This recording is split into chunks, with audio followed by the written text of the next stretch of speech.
Hey guys, it's Mr. Elting here to help you out with a problem you might see on your homework tonight. It says 2/3 x minus 5y equals 0, 4/3 x minus 5y equals 0. It's very similar to a problem you're doing tonight.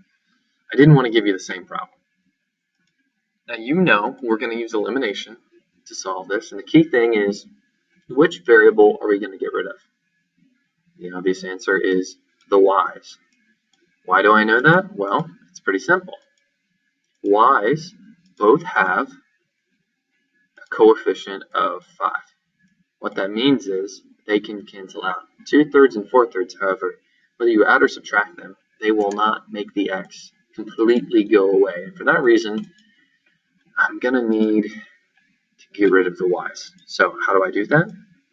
Well, normally you would subtract, but negative 5 minus 5, is that going to be 0?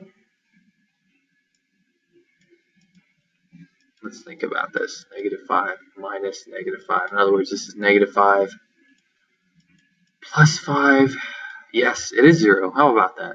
In other words, if these have the same sign, you do need to subtract them. So let's go ahead and do that. 2/3 minus 4/3. Well, since they have the same denominator, you know that you can combine these. So in other words, I'm just going to do 2 minus 4, which is negative 2.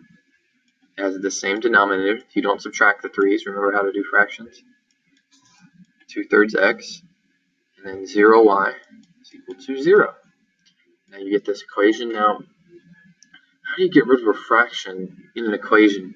Well, you multiply by the reciprocal. So in other words, you take this fraction and you flip it. So you put negative 2 on bottom, 3 on the outside, and you multiply both sides by that fraction.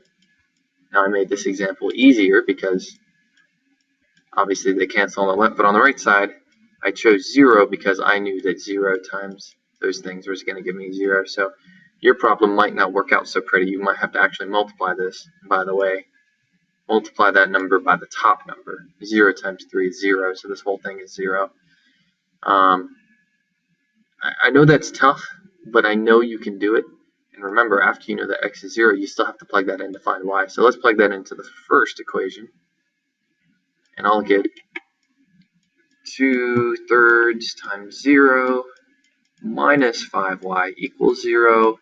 And if I think about this, that would be 0 minus 5y, or just minus 5y equals 0. And if I divide both sides by negative 5 to get y by itself, 0 divided by anything is actually still 0. So my answer for this one is actually 0, 0. Just remember those steps. Figure out which variable to get rid of, subtract or add, solve, plug in your answer back into the original problem, and then do a little math. All right? Best of luck.